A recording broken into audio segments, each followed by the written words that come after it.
दोस्तों, बीरबल की खिचड़ी एक बहुत ही फेमस मोरल स्टोरी है।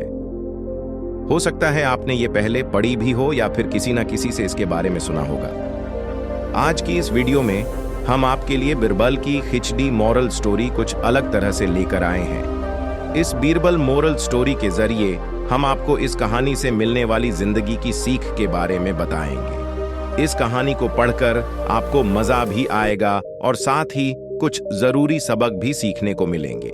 इस कहानी को रोचक बनाने के लिए इसमें मेन थोड़ा बदलाव किया गया है, जिसके जरिए आप कहानी को एक सही दिशा में समझ पाएंगे। एक बार की बात है, सर्दियों का मौसम चल रहा था। महाराज अकबर और बीरबल दिन की धूप का आनंद लेने के लिए अपने राज्य में घूम रहे थे। घूमते घूमते दोनों एक छोटी सी नदी के पास पहुंचे।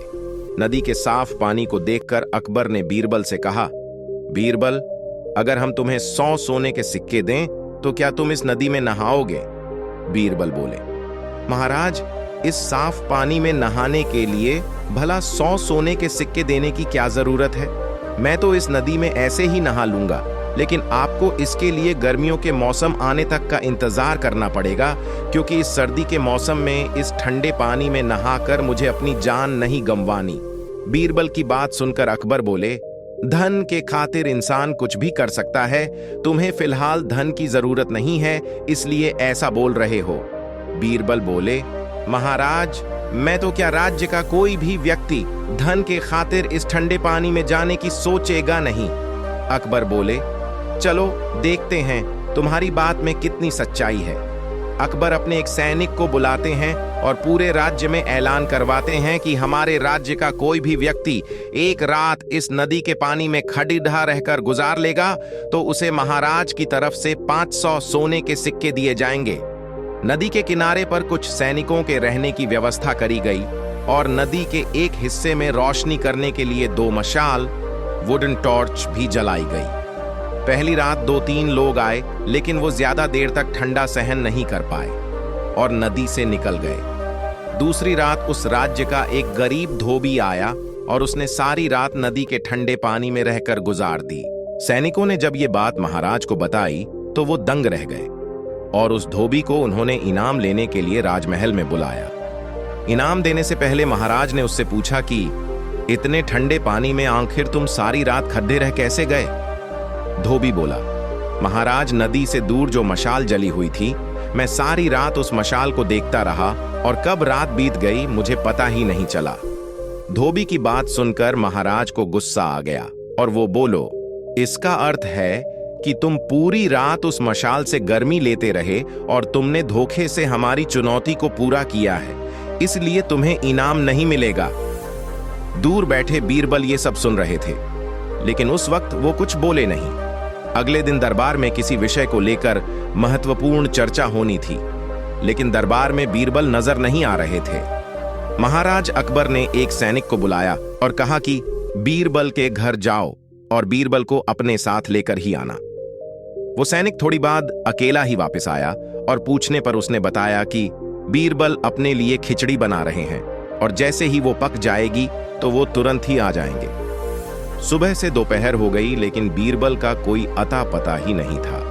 महाराज को गुस्सा आ गया और मन ही मन बड़बड़ाने लगे कि आखिर बीरबल कैसी खिचड़ी बना रहा है जो अब तक नहीं बनी। अब मुझे खुद ही जाकर देखना पड़ेगा। महाराज जैसे ही बीरबल के घर पहुंचे तो उन्होंने देखा कि घर की छत सहारे एक पतीला लटका हुआ है और उसके नीचे आग जली हुई है, लेकिन आग उस पतीले तक पहुंच ही नहीं रही थी और बीरबल पास ही एक चारपाई में आराम से लेटे हुए थे। महाराज ने गुस्से में बीरबल से पूछा, बीरबल, हमने तुम्हें दरबार में बुलाया था, लेकिन तुम आए नहीं, इसका क्या कारण है? बीरबल बोले, जहां अपना मैंने पतीले में खिचड़ी बनाने के लिए रखी है, जैसे ही खिचड़ी बन जाएगी तो मैं उसे खाकर दरबार पहुंच जाऊंगा। बीरबल की बात सुनकर महाराज का गुस्सा और बढ़ गया और वो बोलो, बीरबल, पतीला तुमने आग से इतनी दूर लटका रखा है, उस तक तो गर्मी कभी पहुंच ही नहीं सकती और ना ही तुम्हारी खिचड़ी बन सकती है।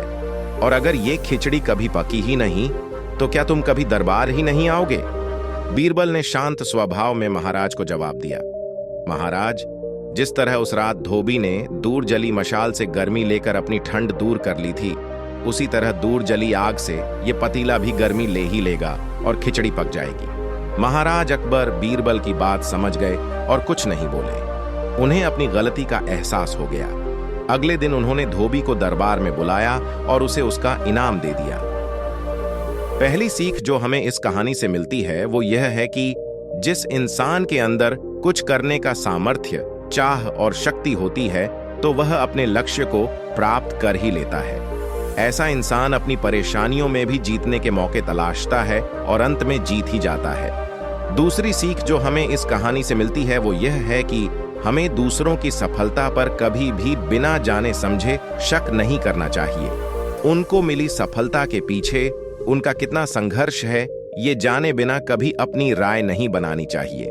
तीसरी सीख, इस कहानी का नाम ही अपने आप में एक प्रेरणादायक सीख है, बीरबल की खिचड़ी। इस बात का अर्थ है कि जिंदगी में आप कोई ऐसा काम ना करें जो किसी भी तरीके से आपका समय बर्बाद करता हो। ये कहानी पढ़कर आप ये बात तो समझ ही गए होंगे कि जिस तरह बीरबल खिचड़ी बना रहे थे, ना तो वो कभी पकती और ना ही वो उसे कभी खा पाते। दोस्तों, इसी तरह जिंदगी में कभी कभी हम कुछ ऐसे कामों को करने की सोचते हैं जिनके बारे में ना तो हमें पता होता है और ना ही हमने वो कभी किया होता है, और जब हम वो काम शुरू करते हैं तो उसमें फेल हो जाते हैं। इसलिए जब भी आप किसी नए काम की शुरुआत करें तो उसकी पूरी जानकारी लें, उस काम को पहले ठीक से समझ लें और उसके बाद ही उसे शुरू करें, वरना आपको कम समय में जीवन का बहुमूल्य। इसलिए अवश्य और अपने दोस्तों के साथ शेयर करें। इन हिंदी प्रेरणादायक कहानियों में आपको आपकी सफलता और जिंदगी से जुड़े कुछ महत्वपूर्ण सबक मिलेंगे। नमस्ते दोस्तों, तो मिलते हैं अगली वीडियो पर।